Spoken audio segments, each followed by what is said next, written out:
All right, so I want to start this off by saying that everything that I'm going to mention here is completely subjective. You don't have to take this word for word. This is not law. This is not the only opinion that is out there. I'm just going to make this video this way you guys can get an insight. Maybe you're new to collecting, but listen, even if you're not, if you're an experienced collector, I want your take on these 11 important things of watch collecting.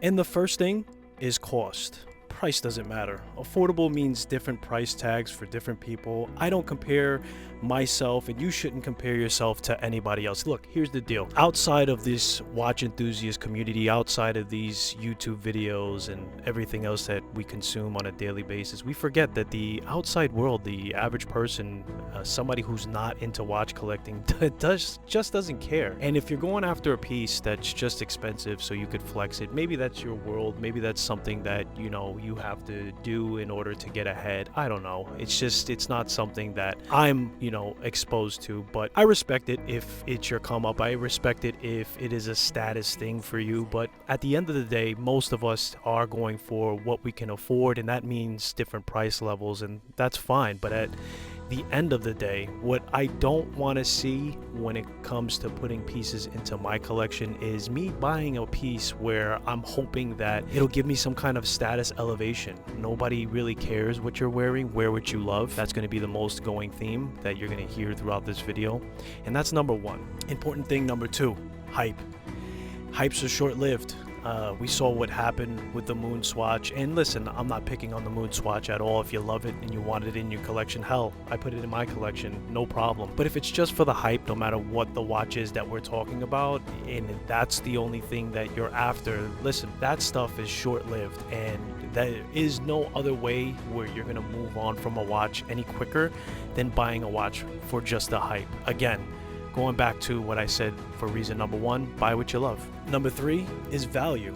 And that's a beautiful thing because us enthusiasts, all of us that are crazy about these watches, all value something a little bit different. Yeah, we could blur the lines in between certain things. Certain things may be an underlining overall thing that we all probably would value from a watch, whether it be the movement, whether it be the finishing, how good the product is overall. We're putting our money and investing our money into the watch to give us the value of the enjoyment of it, but we have to value it first. So valuing a watch, what do you value most about a watch? Is it the quality? Is it getting a deal?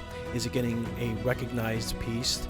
Really take a look at what you're putting into your piece and the reason why. Look at what your values are moving forward before you just grab a whole bunch of watches. All of this kind of ties in together, but value is something that is personal and it has to be a decision just for you. The fourth important thing is make your collection personal to you and only you. Embrace your own type of watch or how you like to wear it. Listen, I double wrist watches. Whether you wear it on the inside, whether you wear the watches tight, wear the watches loose on your wrist, it really doesn't matter. It goes back to that going theme of nobody cares on what's on your wrist, how you wear it, what kind of watch. It all ties together. The fifth important thing in watch collecting, join a community. Now, it doesn't really matter what community you join. There's Watch Crunch, there's Red Bar, there's Reddit, there's a whole bunch of things that you can join into and surround yourself with like-minded watch enthusiasts. And I feel like that's important because you gain a lot of perspective listening and respecting each other's opinion. It's nice to share information. It's nice to share the things that we collect and why we collect. There's other things that go on, man. There's like little challenges that we do over at Watch Crunch. There's meetups. There's different posts that just give you different information. So as far as what's important to watch collecting, it is important to emphasize the people behind the watch and really connect. Otherwise, look, we're just collecting trinkets. I mean, if it's not for the people behind them to share the passion, then it just loses that extra pizzazz that watch collecting can give you. The sixth thing important with watch collecting, maintenance.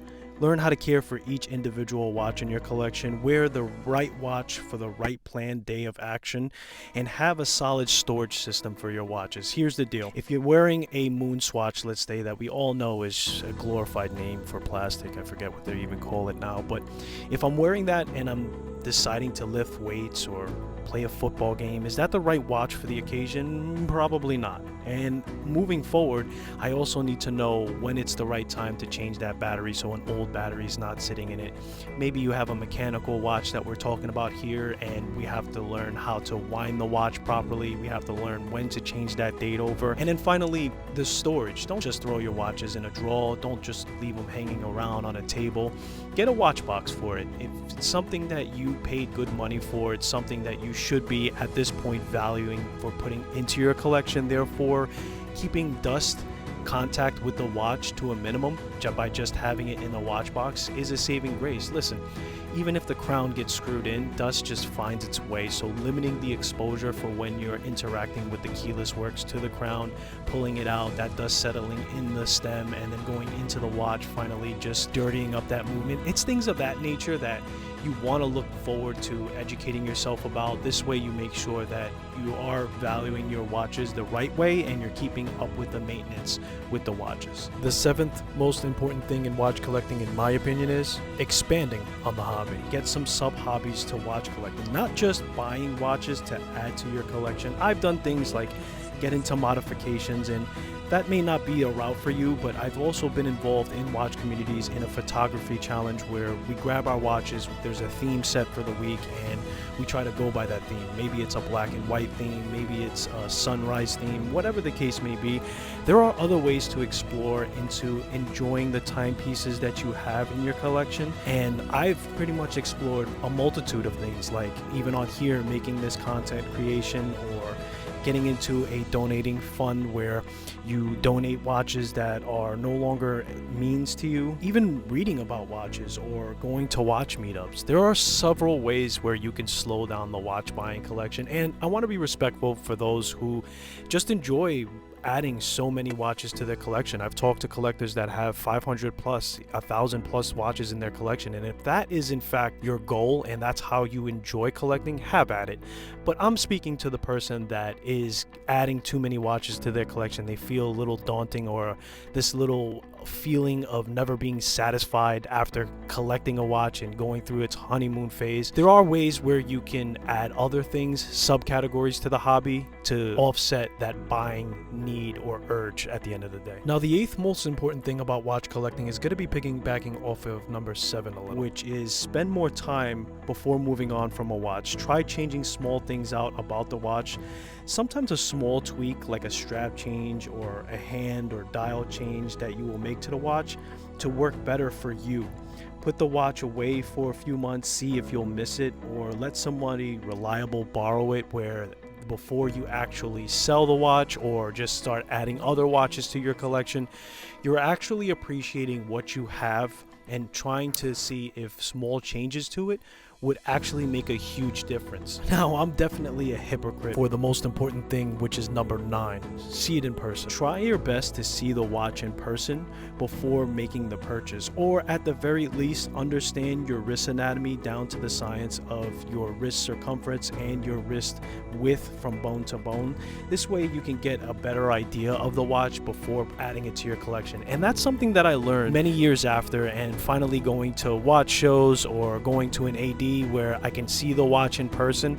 And before, maybe I was in love with the watch from its dimensions, and when I had it in hand in person, or I saw it vividly in real life, it could either go each way. It could either get potentially worse or better, but at least you had the watch in hand before you make that the final decision. Buying the seller is most important thing, number 10. And especially when we're talking about a vintage piece or a high-end luxury piece, it's really important for you to know that the place that you're getting it from is very reputable.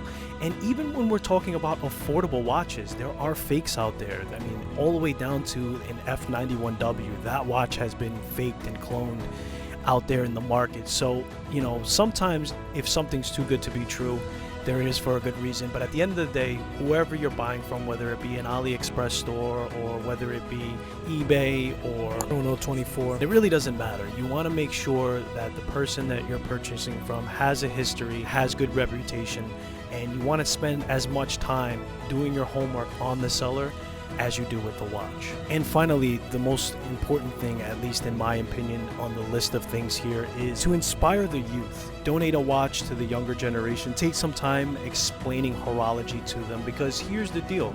Going back to the beginning of this video, I mentioned that watch collecting isn't as big as we make it out to be, or at least how big it feels after consuming and getting caught up in the watch collecting communities on a day-to-day. If just look outside, right? You'll see 10 people walking down the street. How many people have a watch on their wrist? How many people value an actual timepiece, stepping away from just an Apple Watch? It's important for us to keep up the younger generation, have that regeneration of new minds and new people coming into the community, growing the community, right? Instead of dividing it, is very important.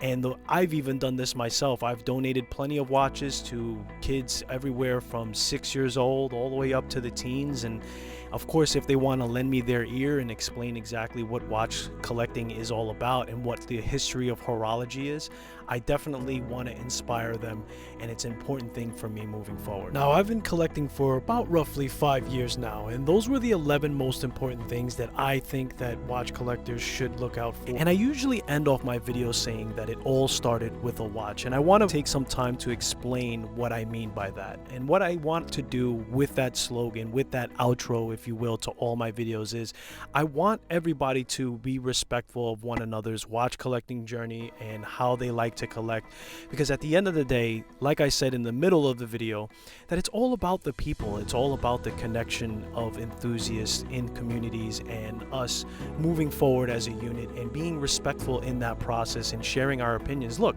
two collectors can be sitting on polar opposites of an idea and what they expect to get out of watch collecting and how they value things, but that doesn't mean that we have to be enemies, and it doesn't mean that one collector is more valued than the other.